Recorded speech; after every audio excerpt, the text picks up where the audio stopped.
do canal Culturas Darkness, Wesley aqui.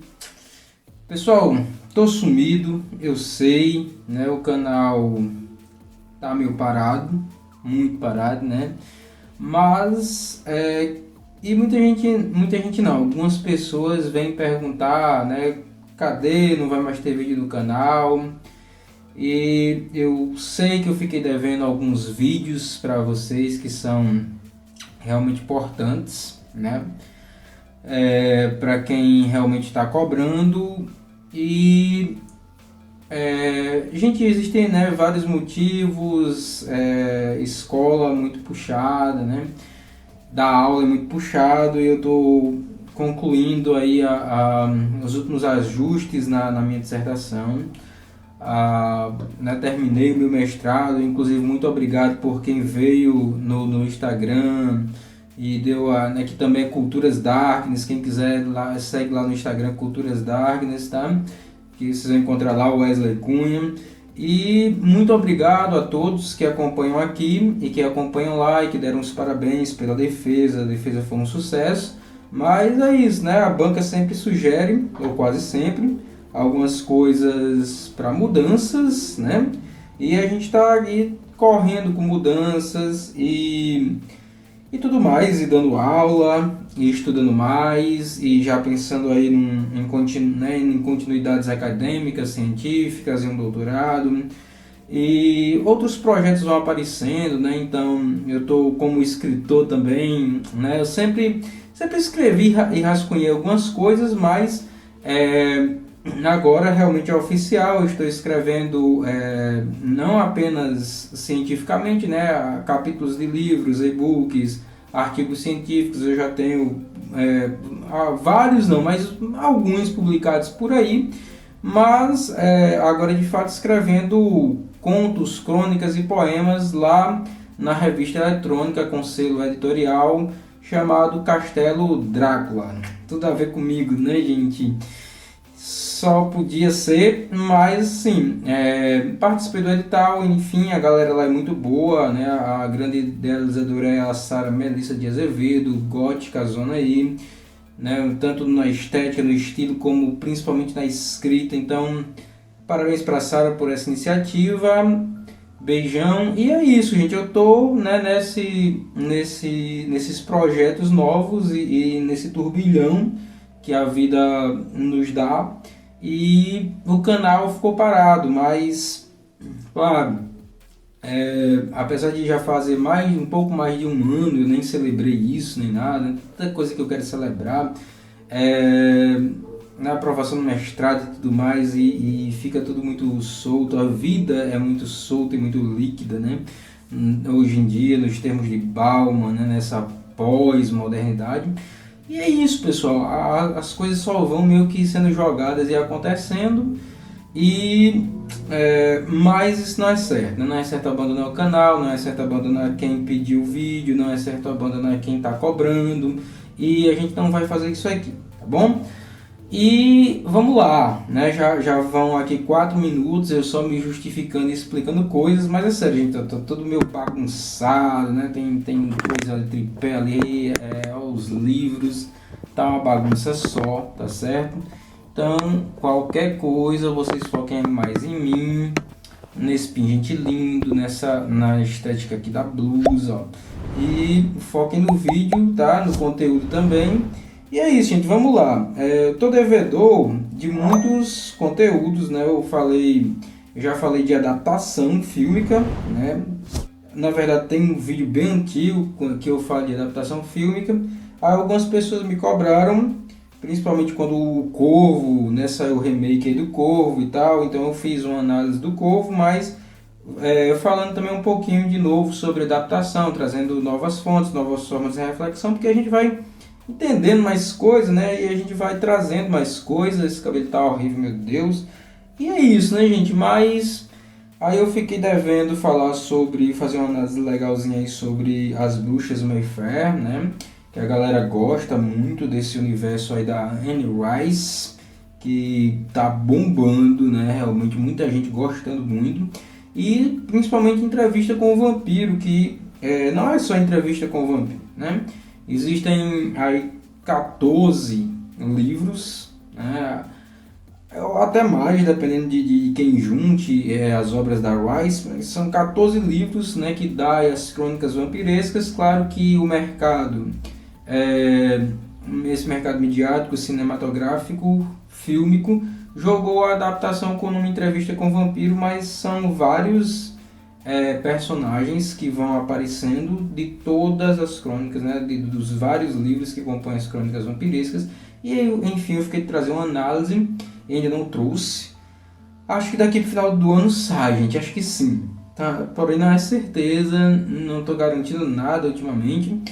E existiam outras indagações também que têm aparecido recorrentemente na minha vida de trabalho, na minha vida com os amigos, no meu Instagram. E aí eu decidi fazer esse vídeo porque também já era um pedido, né? Já era um pedido de falar, relacionar a questão do gótico com a questão mais científica e com a questão mais mística, mais esotérica. E aí tem gente que relaciona com a subcultura gótica. Subcultura gótica e estudos do gótico não são a mesma coisa, tá bom, pessoal? Embora haja intersecções, haja diálogos, embora existam pessoas que façam parte das duas coisas, mas muitas perguntas, né, que têm aparecido de novo, né, ultimamente, e principalmente, né, dedico esse vídeo a meu amigo Michel, né? Se vocês querem uma reflexão, inclusive profunda, mais profunda sobre essa questão envolvendo aí ciência, mística, misticismo, psicologia, né, psicologia junguiana, vocês vão lá no canal do Michel, Filoartes, tá, pessoal? Não vou nem garantir que eu vou colocar o link aqui, tanto do Michel como o link do Castelo Drácula aqui abaixo na descrição, porque tá muito corrido mesmo.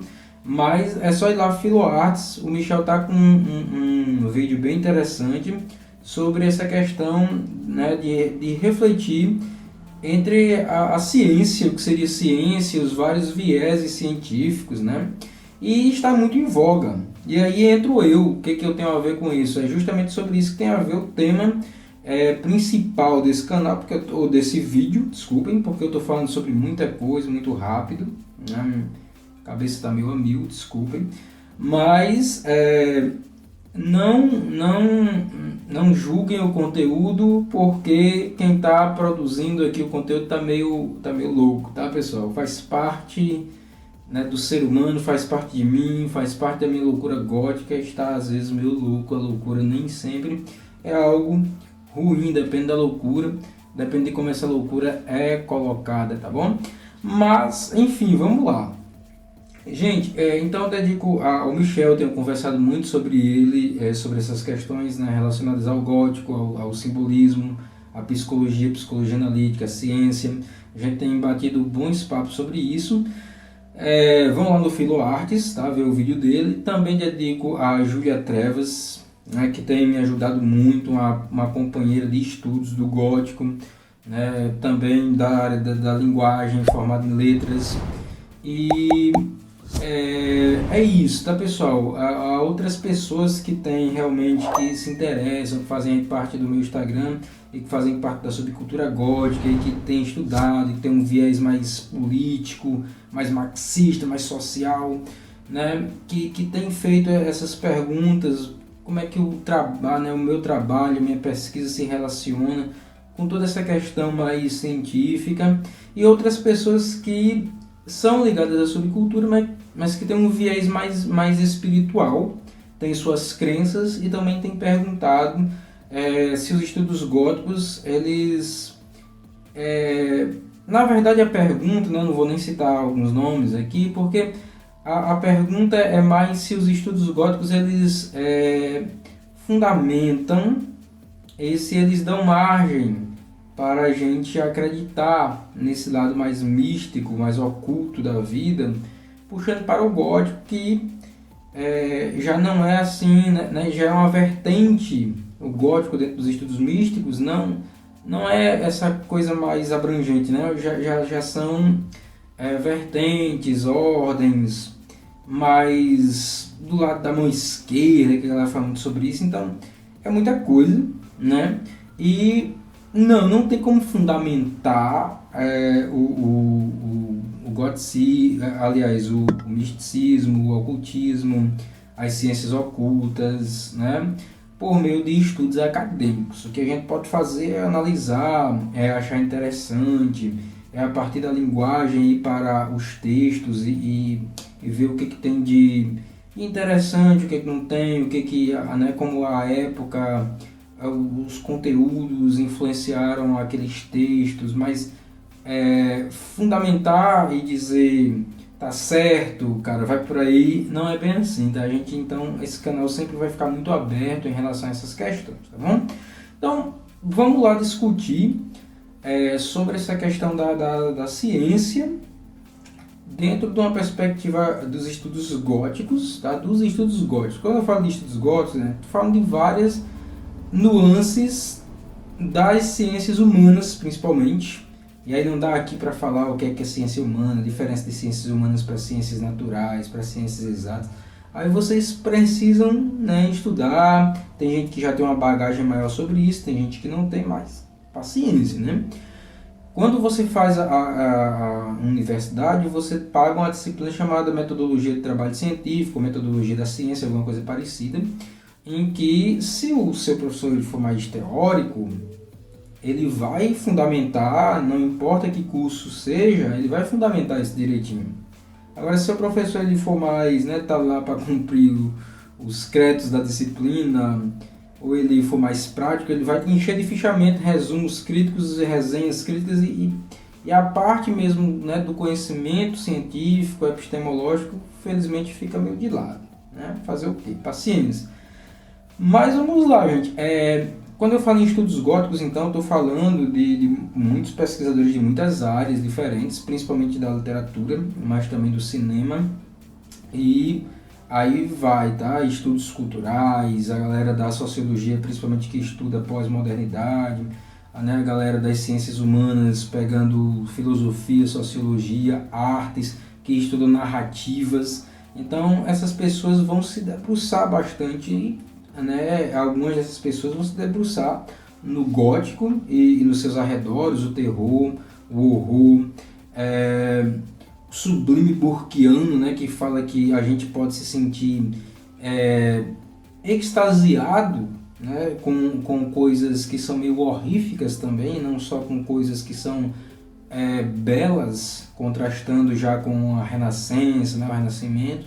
Então, tem muita coisa realmente para estudar, mas os estudos góticos partem daí. Eu poderia falar simplesmente de estudos literários góticos, mas não é só literatura. Eu parto da linguagem, né, dos estudos da linguagem, que eu sou graduado em letras, sou especialista em literatura, sou mestre em ciências da linguagem, tá? E aí já tem um jogo aí de palavras, né? Ciências da linguagem, olha só, né? Mas sou mestre nesse troço aí, a gente vai conversando sobre isso e pô, fica complicado, né, falar só sobre estudos literários góticos, porque, como eu disse, outras pessoas estudam o gótico também de outras áreas, e nós da literatura, das linguagens, precisamos de outras áreas para fundamentarmos melhor determinados aspectos dos estudos do gótico, tá? Então, a gente não pode ficar falando só que é da literatura ou apenas achando que estudos do gótico é só ao início, né, da literatura gótica, lá do século XVIII, o desenvolvimento no século XIX, não. E alguns autores que ainda se baseiam nessas estéticas mais do século XVIII e XIX, hoje em dia também não, tá? Mas vamos lá, né, vamos falar de ciência e o que os estudos góticos dizem sobre ciência, né, já que tem essa questão, está sendo muito indagada. Tanto está aparecendo muito aí, já é uma questão da sincronicidade, né? Que o Michel fala lá no vídeo dele. E que eu também vou deixar isso em aberto, mas sincronicidade não é só você meditar e trazer todas as energias e tudo que você quer, né, me manifestar isso na sua vida, isso está em sincronia com o universo, a gente vai falar isso também. Já estou falando, na verdade, né? Mas, gente, o que é que os estudos góticos têm a dizer sobre ciência, né? Isso já é uma coisa que está sendo levantada e está havendo muitas brigas entre, né, ciência e não ciência. O Christian Dunker, inclusive, lançou um livro, né, Ciência é Pouco é Bobagem, um livro de resposta já para a galera aí da TCC, né, da terapia cognitivo comportamental. Aí já vem a galera da psicologia analítica falando sobre, então eu tenho que também trazer, né, o que que os estudos góticos acham sobre disso, né? O que que os monstrinhos, né, os monstros do gótico, né, na ficção tem a dizer sobre ciência, né?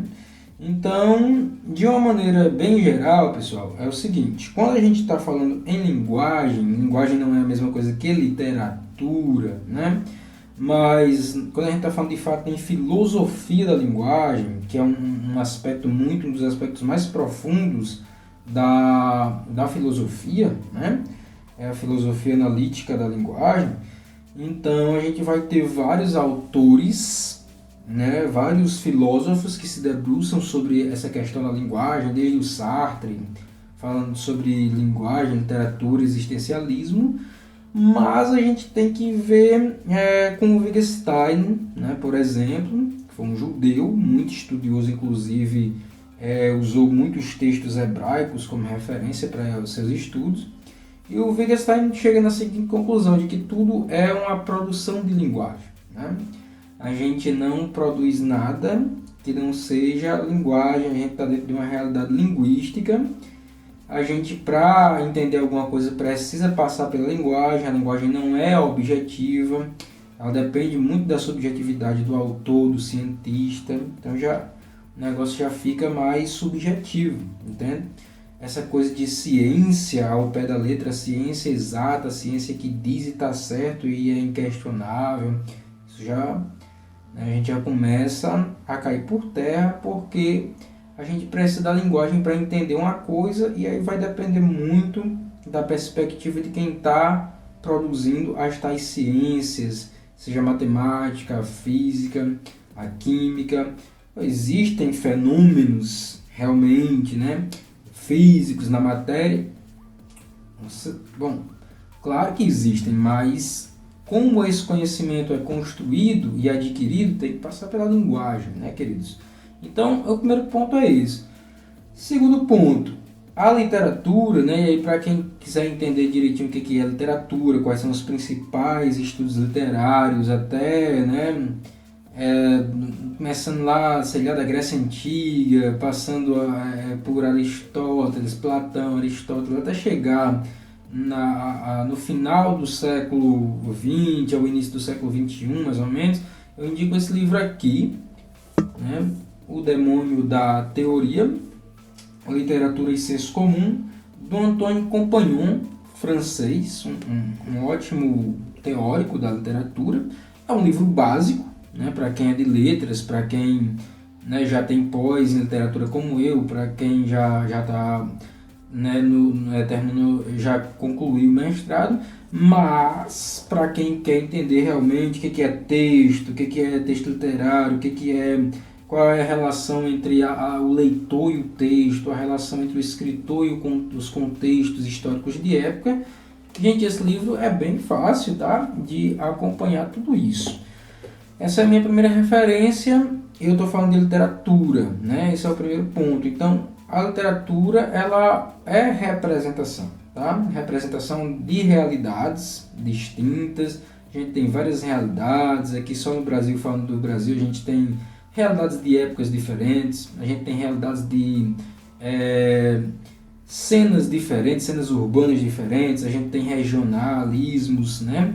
Então a gente tem muita coisa para a gente falar que a literatura vai representando por meio das cenas, dos personagens, de toda a composição narrativa, certo? Mas o fato é que a literatura representa.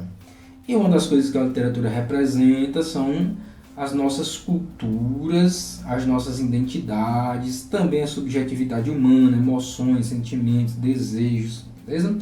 E aí a gente vai chegar aonde eu quero, que é nos estudos góticos, certo? Então, quem quer, né, entender um pouquinho sobre hoje, como é que o gótico, né, dentro dos estudos acadêmicos, entende os monstros e faz essa reflexão com essa representação social, cultural, né, de que o monstro, o personagem monstruoso, ele é uma representação, seja da homossexualidade, seja de identidades minoritárias, seja da pobreza, né? Seja do mal, como a gente chama, e a gente iria entrar nessa questão do que é o mal, né? Aqui eu não estou falando de um mal metafísico, do mal místico, mas o mal humano mesmo, né? Por meio de psicopatas, por meio de monstros mesmo sobrenaturais, que procuram serem superiores aos humanos. Então, o vampiro é um ser muito ambíguo, muito ambivalente nesse sentido, porque ele tanto pode representar questões sexuais das minorias, né, tem vídeos sobre vampiros aqui no canal, como ele também pode representar essa questão de dominação, de poder, certo? Então eu indico esse livro aqui, O Gótico e Seus Monstros, né? A literatura e o cinema de horror, onde o professor e doutor e pesquisador Emílio Ribeiro Soares vai estar falando só sobre como é que se dá essa representação monstruosa no século XXI. Esse livro é recente, é de 2021, então dá para se situar bem sobre isso, né? E começar a entender algumas questões. É claro que o professor não vai se deter tanto sobre isso, outros teóricos se detêm sobre isso, mas como é que fica essa questão da ciência, então, do gótico e do monstro? O monstro, beleza, mas eu já entendi que ele representa as identidades, as minorias, algum aspecto da sociedade, da cultura, ou das culturas, não temos só uma, mas em relação à ciência? Bem, em relação à ciência, depende muito do discurso científico, né? Porque lembram do Wittgenstein, tudo é linguagem, tudo é construído na linguagem, pela linguagem, e vai, né? A linguagem é quem vai transmitir. Então a gente chega num ponto em que a gente chama estudos discursivos, né? O discurso e toda a carga ideológica que estão inseridas dentro desses discursos é quem produz realidades, principalmente também as realidades científicas, né?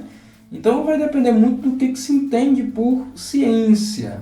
Quem está falando de ciência, de onde parte o discurso do que se é ciência, de qual pesquisador, esse pesquisador de qual corrente, ele é influenciado por que questões, ele é influenciado por que outras vozes que estão falando ali por ele, professores, pesquisadores que vieram antes dele, pesquisadores que ele segue, todo mundo tem referências, né?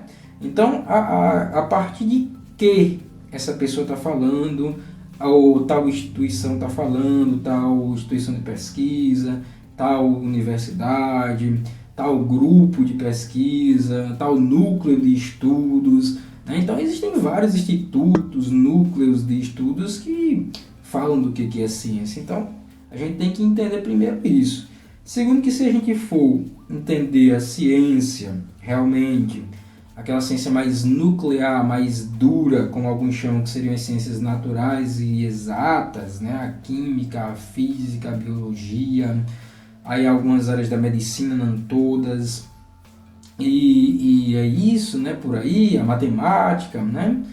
E a gente excluir, né, a sociologia, a psicologia, a filosofia, a antropologia e tantas outras gias, e ficarmos só com essas áreas, né, que não tem gias, como física, matemática, a biologia já tem gia, né?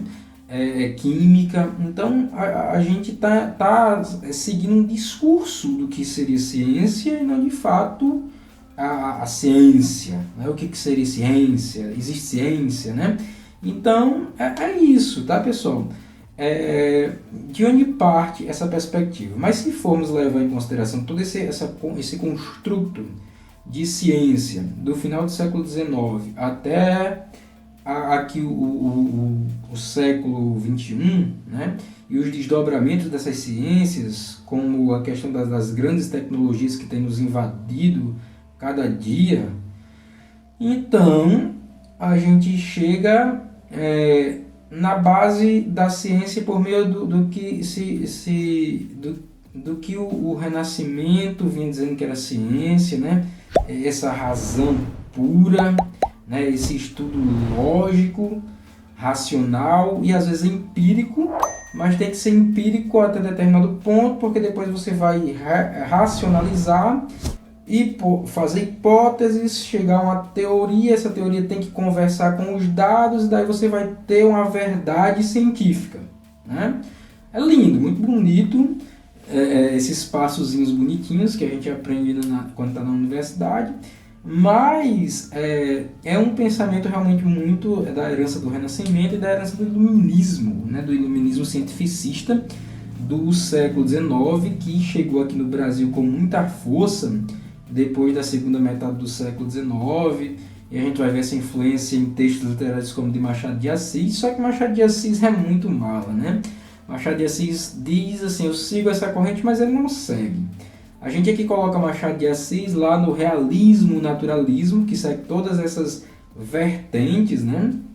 De cientificismo, de evolucionismo, de determinismo, tudo essa questão mais objetiva, que separa toda a subjetividade, né, do ser humano, do pesquisador, não relaciona o objeto pesquisado com quem está pesquisando, e separa tudo, né? E aí a gente chega nessa perspectiva a um conhecimento bem objetivo das coisas, mas isso é um discurso, uma tendência de uma época, né? Principalmente lá do século XIX, claro, influencia até hoje, com certeza influencia até hoje, né? Então, pessoal, os estudos, né, e o Machado de Assis vai criar depois outros contos menores que pouca gente conhece, criticando isso, né? Só que a galera conhece pouca coisa, mas a própria Memórias Póstumas de Brás Cubas traz uma crítica. Só que tem que se ligar onde é que está essa crítica, né? Tem que ver que viés você está pesquisando Memórias Póstumas, senão você só vai pesquisar e só vai ver o que a crítica literária já disse que tem lá no livro, né? Então vocês veem como é complexo. E aí a gente chega na questão do gótico, né? O gótico ele está nesse limiar de não negar a ciência, e isso é perigoso, porque a gente chega num problema, né? Mas daqui a pouco eu falo sobre isso, esse vídeo vai estar enorme já, mas o gótico ele vai criticar a ciência, e aí vai haver vários modelos de crítica, né? O Edgar Allan Poe tem a sua, o Lovecraft tem a dele, e até chegarmos no século XXI, os monstros estão aparecendo e criticando a ciência, mostrando que, você não sabe disso, né?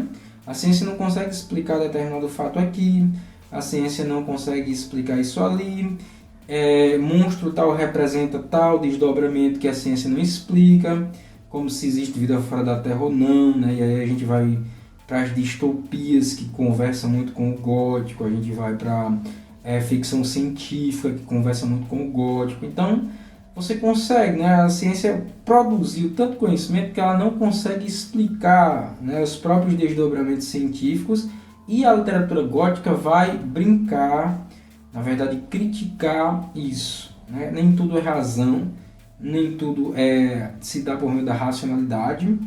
Então explique aí os desdobramentos do espaço-tempo, da mecânica quântica, e o que isso tem a ver com o nosso dia a dia. Dá para explicar isso racionalmente? Dá. Mas e os sujeitos do cotidiano? Eles vão sofrer alguma alteração com isso, né?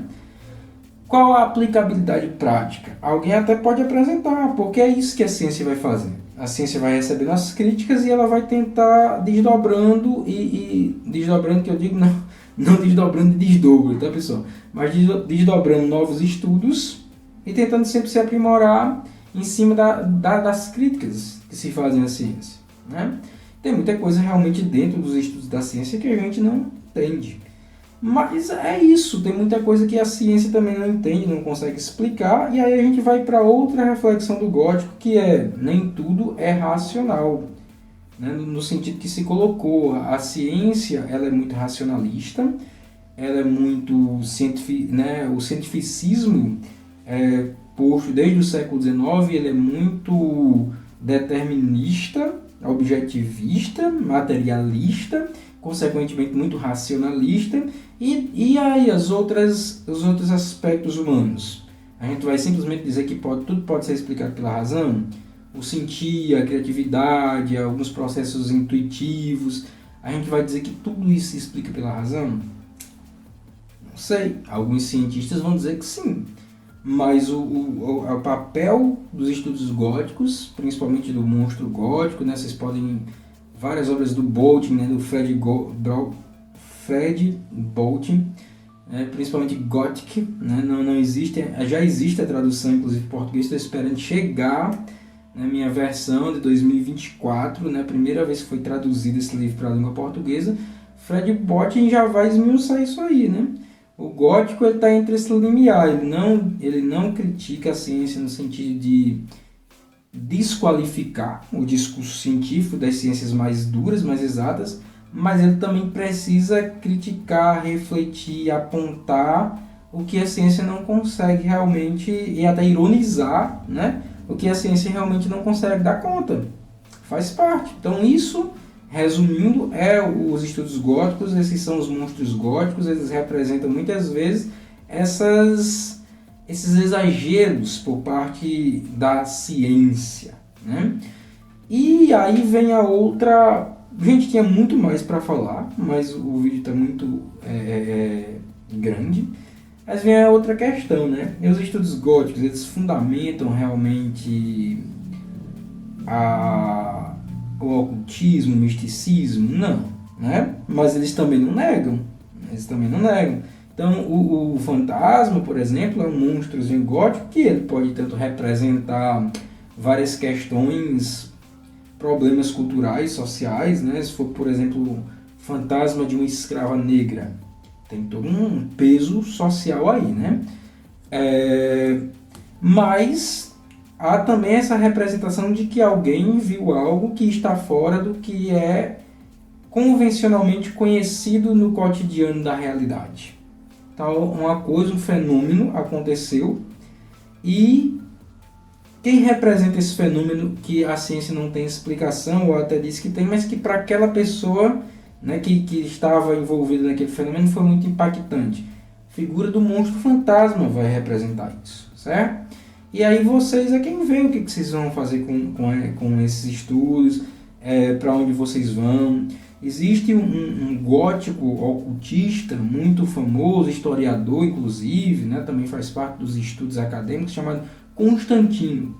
E aí ele tem vários livros onde ele relaciona o gótico com as ciências ocultas.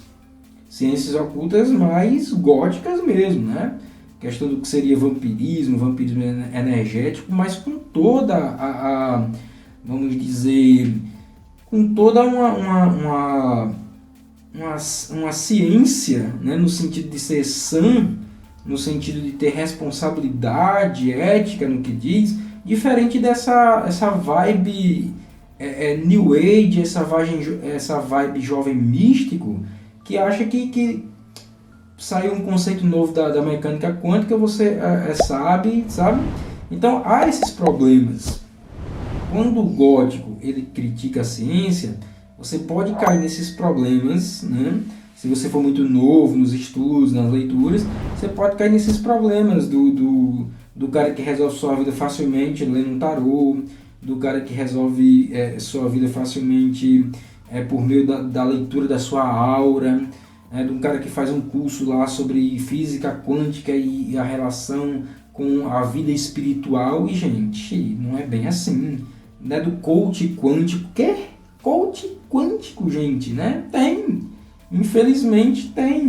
E enfim, gente, tem muita coisa que nem é do campo da ciência, nem é do campo dos estudos literários, dos estudos da linguagem, dos estudos góticos, e também não é do campo de quem realmente se debruça seriamente sobre o ocultismo, sobre o misticismo, porque eu não posso negar isso aqui no canal, tá? Que realmente existe toda um estudo e há realmente todo um embasamento, né? Dentro desses estudos ocultistas para quem realmente gosta, mas preste atenção no que você realmente está estudando e pesquisando, porque de repente tu não está estudando ocultismo, de repente tu não está estudando mística de verdade, tu está só sendo levado por enganadores que têm diferentes objetivos. A gente meter a mão no teu bolso, sim, mas criar grupos é muito narcisista, quer fama, quer audiência, quer seguidores. Então, preste atenção, né? Porque a sociedade está muito assim. E as pessoas com suas neuroses, né? Agora a gente vai entrando na psicologia, na psicanálise, as pessoas estão, né, caindo muito fácil, porque isso aqui resolve, dá a impressão de que resolve o meu problema. E eu estou sentindo, né? Então, ok, mas gente, não é tão simples assim, certo? Então não posso negar a seriedade dos estudos de quem estuda realmente a mística, de quem estuda realmente o ocultismo em suas várias vertentes. Existe quem estuda de maneira séria, mas eu não posso também dizer que por o gótico não negar, vocês tudo bem, vai, mete a cara e acredita em tudo que se diz espiritual. Porque tem vampiro quântico, né? tem gótico quântico, tem gótico da nova era, tem gótico da nova ordem de alguma coisa que vai te pactuar com Lúcifer, vai te pactuar com grandes espíritos intergalácticos. Gente, não cai nessa neura, tá? Não cai nessa neura.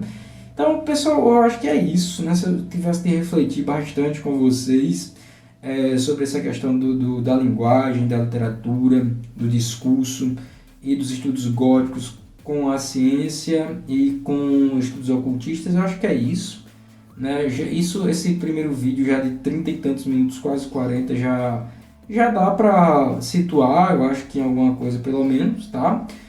E aí a gente fica nas discussões aí de bar, né? de Instagram, principalmente, porque tudo acontece hoje na vida virtual, aqui no canal, tá bom? E a gente vai construindo aí alguma coisa, ou pelo menos deixando referências, né? Para quem quer um estudo mais psicanalítico sobre essa questão do horror, eu indico esse livro aqui, tá, pessoal? A Angústia e o Estranho. Vai fazer uma ponte com Freud, com a psicanálise freudiana e com os estudos góticos, tá? Então eu indico aqui do professor doutor Gonçalves Terêncio, né? Da Federal de Minas Gerais. E isso, é muito bom, né? Para quem quer conhecer de maneira sã, tranquila, a questão dos estudos junguianos e a relação simbólica, nós temos uma dimensão simbólica, né? Quem quer entender melhor essa questão do inconsciente, da subjetividade, eu indico esse livro aqui, né? Jung e o Caminho da Individuação, uma introdução concisa do Murray Stein. Eu não sou um grande pesquisador da psicologia analítica junguiana, embora eu ame ela, né? Muito, mas não tenho tanta propriedade assim para falar sobre. Quem quiser entender melhor essa questão de identidade de gênero e ciência, essa coisa de só existe dois gêneros, masculino e feminino, homem e mulher, o que realmente é homem e mulher, e a biologia explica tudo isso, né? Existe uma perspectiva biológica, então eu indico esse livro aqui, né? Desfazendo Gênero, da Judith Butler, que ela vai mostrar que gênero, assim como a nossa própria sexualidade, nada mais é do que discursos científicos construídos, principalmente em relação à medicina e biologia. E apesar da Judith Butler ela ser uma teórica da literatura, mas ela foi estudar muito biologia para poder trazer uma nova perspectiva de, olha, o gênero é uma construção, né?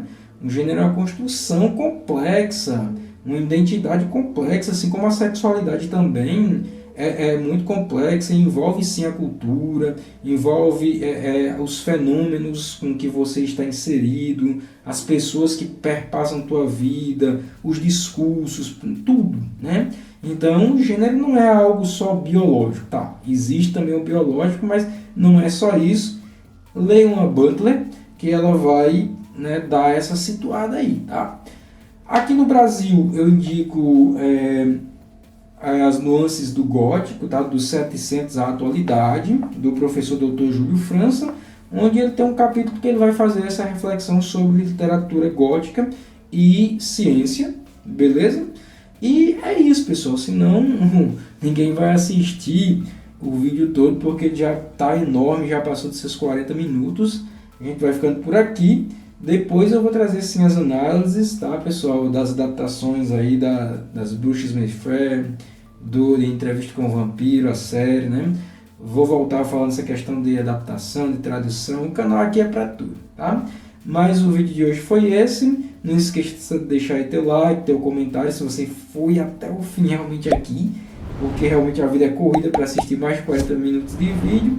E é isso, gente. Até nossos próximos diálogos, nossos próximos vídeos. Falou? Valeu!